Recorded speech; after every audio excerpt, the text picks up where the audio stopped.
Imagine just being able to walk out your front door to hundreds of amazing restaurants and live music and bars. In this video, we're going to be discussing Old Town Key West. This is where I was born and raised. And in case you've never met before, my name's Solaris Gregory. I'm also a licensed realtor here in Key West. I help people buy, sell, and invest in this wonderful island. I make videos every week about what it's like to live, work, and play here. So don't forget to like and subscribe because this is a wonderful way to educate yourself about Key West and the surrounding areas. Now, Old Town Key West is the most desirable area to live in the Florida Keys. There are so many different reasons why Old Town Key West is so popular. First of all, it has the historic charm, and that's kept up through HARC, which is the Historic Commission.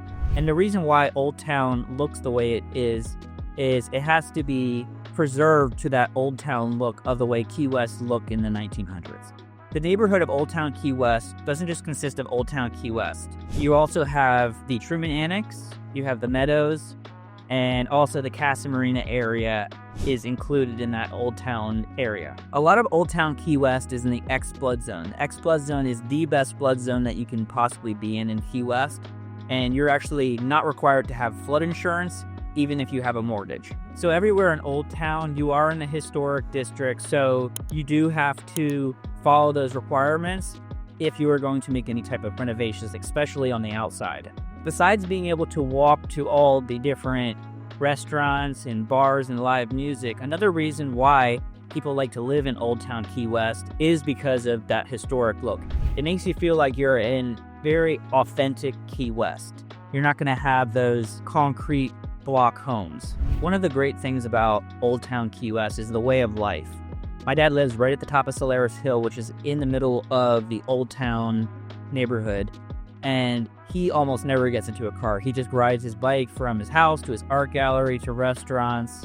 Also, when you're living in Old Town, you have quick access to Fort Zachary Taylor, which is right at the tip of Key West, and that is a wonderful state park where they have beautiful beaches, and there's a great little restaurant there, cafe. There you can also grill out there as well. So being born and raised in Key West, I always used to just jump on my skateboard and head over to a friend's house, and then we'd go and hang out downtown, and we'd go to the beaches and different restaurants as well. Some of the great places that I like to go to in Old Town Key West, there's a great fish market down there on Eaton Street, and I like to go to Fausto's Food Palace, which is a really nice grocery store, and just go around downtown. So living in Old Town Key West is an absolute wonderful lifestyle. After this video, my wife and I and our daughter, we're gonna go downtown. We're gonna go to take my daughter to the arcade at the brewery. Parking there, actually, if you have a house down there, you get a parking pass and you can park there for 4 hours for free. And then you can also park 4 hours for free behind Antonia's next to the fire department on Duval Street. Now, the highest point in Key West is called Solaris Hill. It's right there in the middle of Old Town Key West. And I was born right off Solaris Hill, and I used to just walk around and hang out around that area with my buddies. And in the morning when I was older, I would get up and go to the Cuban place called Five Brothers, and we'd go get our Cuban sandwich and coffee. We'd hang out at South Beach, which is at the end of Duval Street all the time. There's a great cafe there as well. So there is a reason why the houses in Old Town Key West are so expensive, because they are so desirable.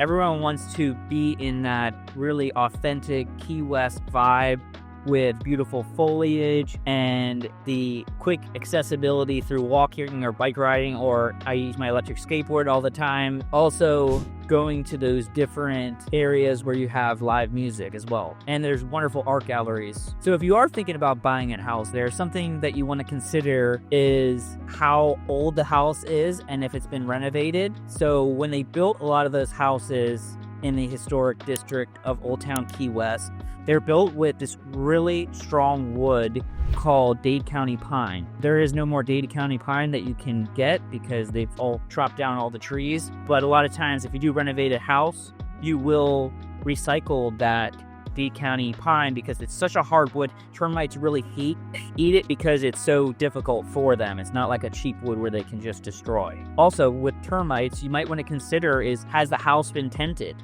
Now, as far as termites goes, it takes a very long time for those dry wood eating termites to actually cause any damage. But there is another type of termite called subterranean termites. Now, the subterranean termites, they cause a lot of damage really quickly, but you can't tent your house for subterranean termites. They come in through the ground, so if you tent your house, they just come right back. And what you want to do is treat the ground. Now, there are different companies in town. I've used Hammerhead quite a bit. Now, when I bought this house, I was told that I did have drywood-eating termites. I did take about 5 years to actually tent my house, only because I know that it takes a very long time for them to cause any serious damage. Another thing that you might want to take consideration is how old is your roof? Now, if it's a newer roof, it's going to have straps, and you're going to get a discount from your insurances for those straps and it being a newer metal roof. Another thing that you might want to take into consideration is, do the windows have rated shutters? And by rated, it means that with Dade County, there's certain restrictions, requirements. And like if you get metal shutters, they have to have a stamp on them. Or you can also they have a Kevlar cloth, which they will have a stamp when you purchase them as well. They just clip on. I think one of the best things is having impact windows, which is what I got. Because the impact windows, when a storm comes, you don't have to do anything. If a projectile hits it, it won't go through it. Another thing they might want to consider is, what are the taxes of purchasing a house? Now, whatever it says on the property tax records is going to change to about 0.8% of the purchase price. In Old Town Key West, there are no HOAs except for if you're in the Truman Annex. And the Truman Annex HOA, I think they're about $400 a month. However, that includes your security and they take care of the grounds. And you're required for all your own insurances and also anything that's within your fence. So as far as developments and different types of things that you might have structural that might come up in Key West, it's very rare because in Old Town Key West, almost all the lots have been taken up and there's houses on them. Now, if you do have an empty lot, you have to go through the ROGO system, which is the rate of growth ordinance. It's a point system, so whoever has the most points at the end of each quarter, you'll be able to build. Now, if it's an older house and you want to completely renovate it, you are ROGO exempt from that because there's already a structure on the property. Another thing that you might want to take into consideration is the structural integrity of the house. Now, if there happens to be a concrete house in Old Town, something that you might want to take in consideration is there spalling? And what happens is the salt air gets into the rebar and it expands and it cracks the concrete, and that can be very expensive if you're going to fix it. And if you have a wood house, you want to make sure that there are no structural issues, especially with termites or rotted wood. If you are thinking about getting a house close to Duval Street, you might want to also look into if there's a lot of noise as far as bass music and loud bands, because if you're trying to go to sleep at night, that might cause an issue. Another issue that I would really look into if you're trying to purchase a house close to Duval Street where you're walkable of any of those bars and restaurants is it in a receivership zone? So everywhere in Key West is pretty much a 30-day rental if someone's going to have a vacation rental, unless they have a transient license. Now, a transient license means that they can rent it nightly.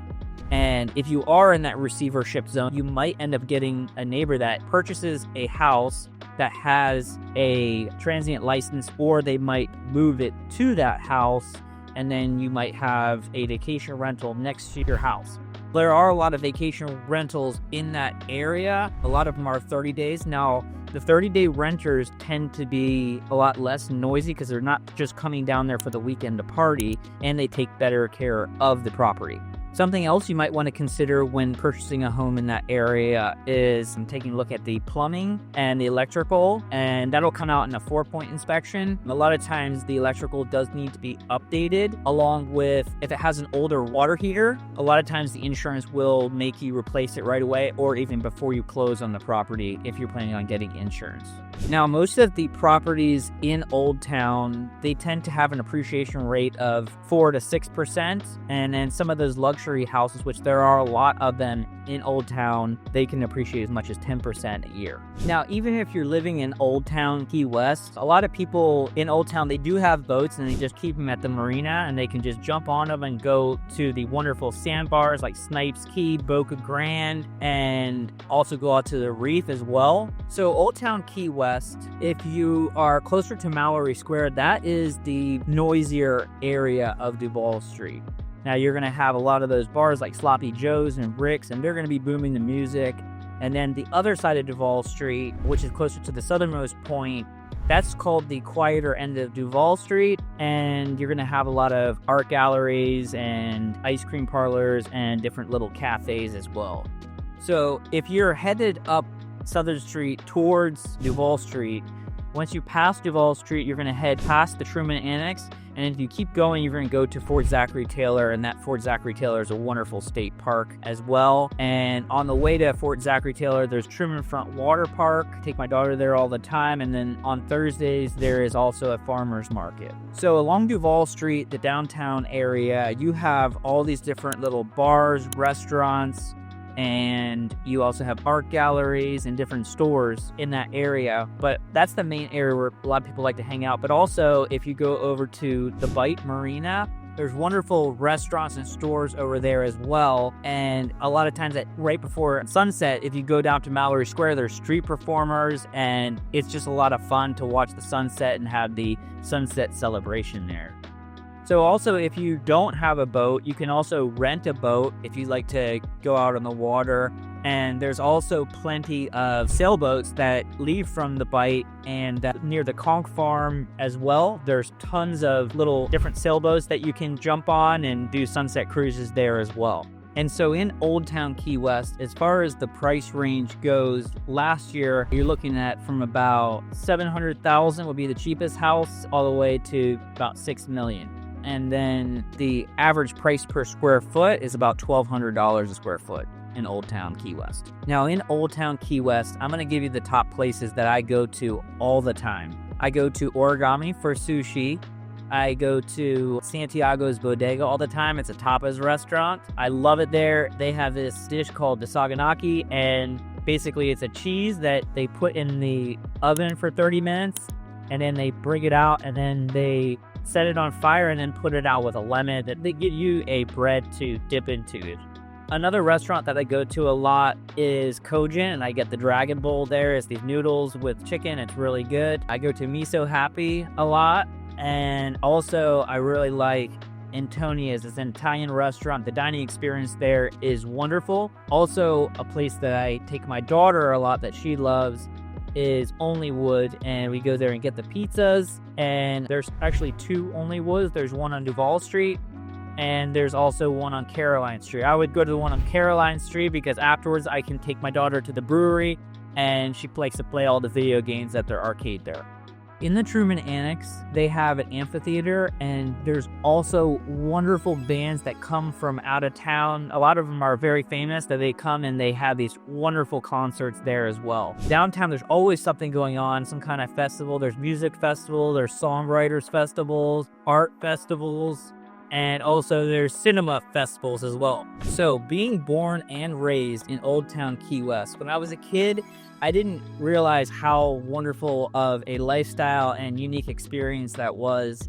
I love it. If you agree or disagree or have anything to add to this video, please make a comment below. Also, if you're thinking about making a move to Key West, please, my contact information is below, and just keep enjoying that island lifestyle.